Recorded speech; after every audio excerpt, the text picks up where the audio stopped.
Bonjour les Provençaux.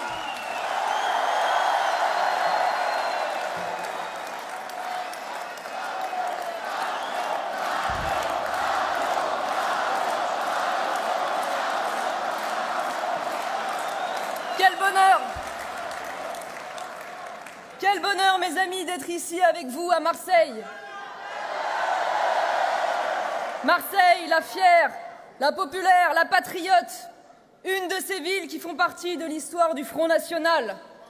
Car c'est à Marseille que s'est écrit une grande partie de notre combat pour la France. C'est Marseille qui nous a fourni des élus aussi brillants que Stéphane Ravier, qui parlera dans quelques minutes. Malheureusement, Marseille est aussi devenue la capitale régionale de la trahison de la droite.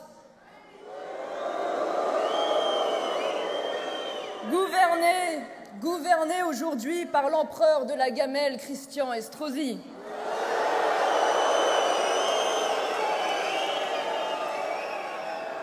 Je lui transmettrai de votre part.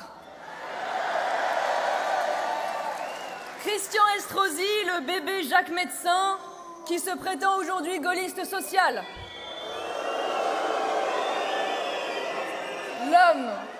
L'homme qui, en 1998, postulait auprès de Jean-Marie Le Pen pour être premier vice-président d'une région co-gouvernée par le Front National et qui, aujourd'hui, se prétend être le résistant face à nos idées pour mieux se vendre à la gauche aux dernières élections régionales.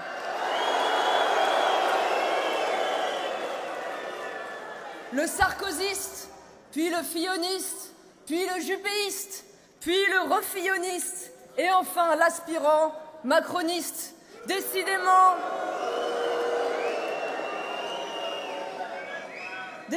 la seule constance chez Christian Estrosi, c'est définitivement son estrosisme.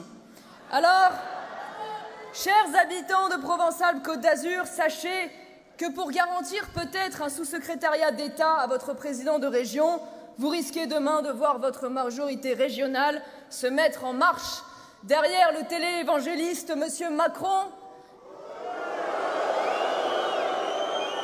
qui va jusqu'à ressusciter les fantômes du Parti communiste comme Robert Rue, qui aujourd'hui est l'un de ses soutiens. Alors, tous les zombies se mettent aujourd'hui en marche. Les zombies de la vraie gauche, les zombies de la fausse droite, qui ont tous sacrifié les convictions sur l'autel des ambitions. Le pouvoir coûte que coûte, à n'importe quel prix, tous pour un pour tous et tous contre Marine Le Pen.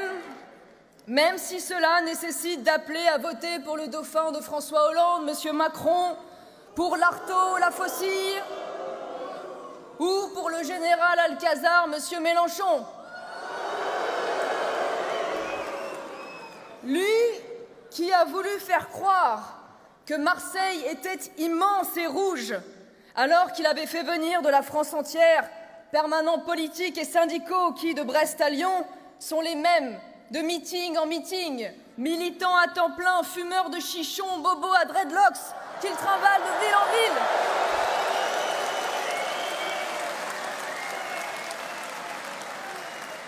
Non, monsieur Mélenchon, Marseille n'est pas immense et rouge, elle est l'Athènes des Gaules dont parlait Chateaubriand, et il vaut mieux être enfant de la Sophia hellénique que l'enfant monstrueux de Thorez et de Tartarin. Nous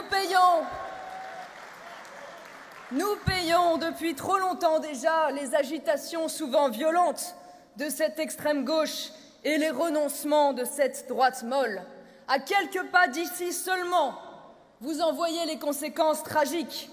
Le conseil régional du pays de Provence, du comté de Nice et d'une partie du Dauphiné est implanté porte d'Aix, un quartier en totale sécession culturelle.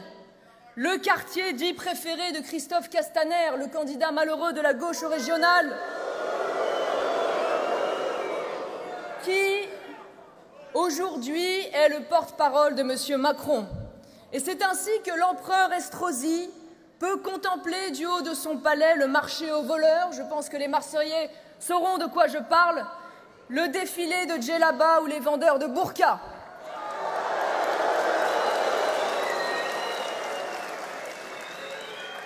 Tout ceci est le résultat de leur politique et qu'ils ne se défaussent pas sur la gauche. Ils ont été tout aussi lâches et tout aussi complices qu'eux. La seule différence tient au fait qu'ils aient essayé de nous faire croire le contraire. Un exemple encore récent. Le week-end dernier, nous avons été les seuls, avec Marine Le Pen, à demander l'interdiction du congrès des islamistes de l'UOIF.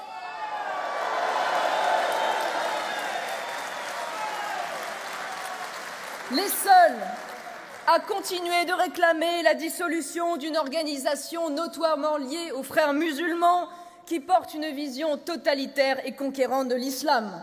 Dans ce congrès extrémiste étaient vendus des ouvrages de plusieurs prédicateurs radicaux, dont Annie Ramadan. Annie Ramadan, qui a été expulsée il y a quelques jours de cela pour appel à la haine et risque de troubles à l'ordre public. Annie Ramadan, frère de Tariq Ramadan, tous deux petits-fils du fondateur des frères musulmans. C'est vrai, pas de chance. Certaines familles ont l'islamisme dans le sang, d'autres le patriotisme.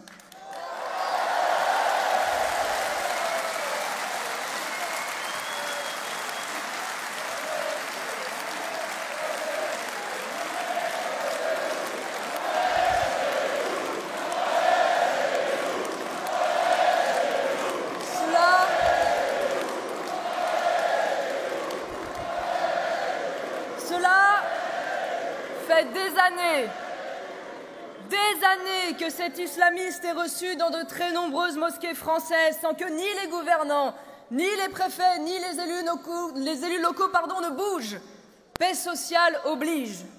Alors ce n'est pas tout à fait exact. Certains élus ont bougé. Les nôtres, les vôtres.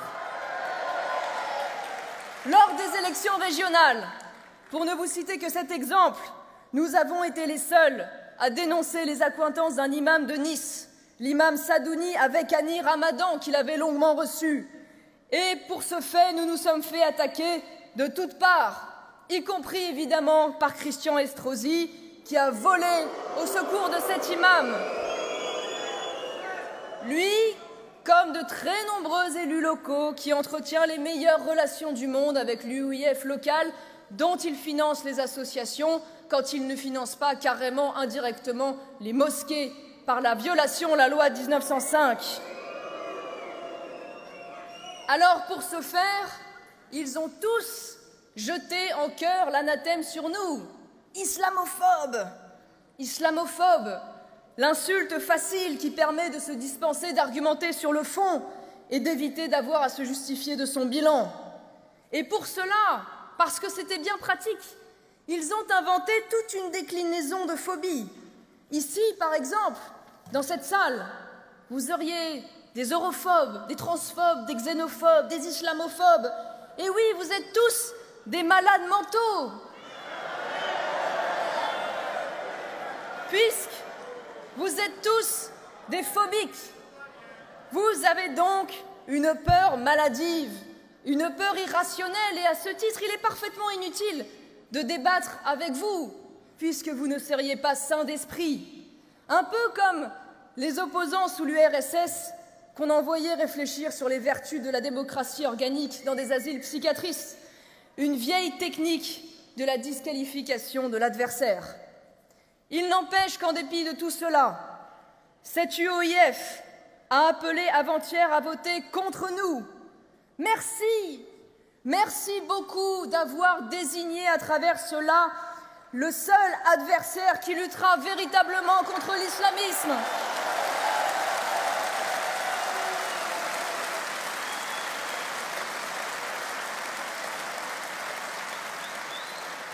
Et n'espérez pas de François Fillon, l'homme qui se couche devant les centristes ou devant Nathalie Kosciusko-Morizet, qu'il tienne tête demain aux Saouds, aux Qataris ou à Erdogan, lui qui fut un temps a défendu l'intégration de la Turquie au sein de l'Union européenne. François Fillon qui n'a pas trouvé mieux que de visiter une mosquée radicale pendant la campagne, lors de son déplacement à La Réunion. Vous me direz, il a l'habitude puisqu'il avait été le seul Premier ministre français à inaugurer la plus grande mosquée d'Europe à côté d'une fillette voilée de la tête aux pieds de 8 ans. Cette mosquée qu'il a visitée a un recteur qui fait la promotion de l'islamiste Tariq Ramadan et de Marwan Mohammad, le président du collectif contre l'islamophobie. L'homme qui avait déclaré en conférence à la mosquée d'Orly, je vous cite, « Qui a le droit de dire que la France, dans 30 ou 40 ans, ne sera pas un pays de musulmans ?» Personne n'a le droit de nous nier cet espoir-là, de nous nier le droit d'espérer dans une société globale fidèle à l'islam. Personne n'a le droit dans ce pays de définir pour nous ce qu'est l'identité française. Eh bien si nous, les Français, parce que nous sommes ici, chez nous,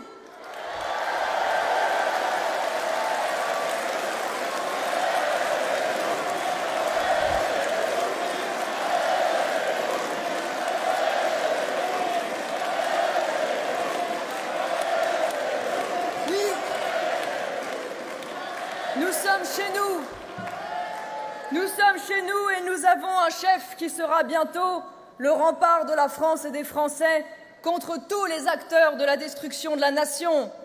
Marine Le Pen sera le rempart de notre identité à la fois chrétienne, grecque et romaine face aux revendications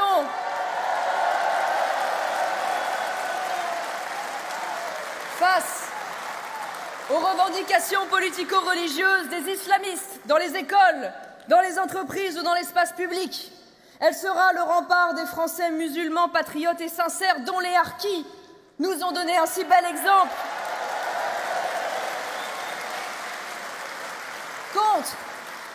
Contre les fondamentalismes partisans d'un islam conquérant et totalitaire. Elle sera le rempart des Français de mérite contre ceux de papier et des Français d'héritage contre la dissolution de leur culture historique et ancestrale dans leur pays à travers le magma multiculturel. Elle sera le rempart de la France qui bosse contre celle qui spécule sur le travail des autres. Elle sera le rempart des Français pacifiques et respectueux de la loi contre les délinquants et les criminels impunis. Elle sera le rempart des indépendants et des entrepreneurs contre la rapacité des grands groupes financiarisés, ceux qui ont délocalisé leur emploi, délocalisé les impôts qu'ils payent, tout en continuant de profiter du savoir-faire français et de se gaver sur le marché français.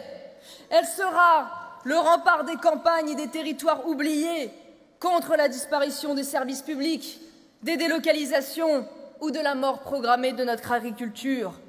Elle sera le rempart de l'unité de notre peuple, de sa cohésion et de la fraternité qui en découle contre les fractures engendrées par une immigration anarchique. Ce chef, ce sera bientôt le chef de la France, c'est Marine Le Pen. Vive la France, vive la Provence, vive la victoire!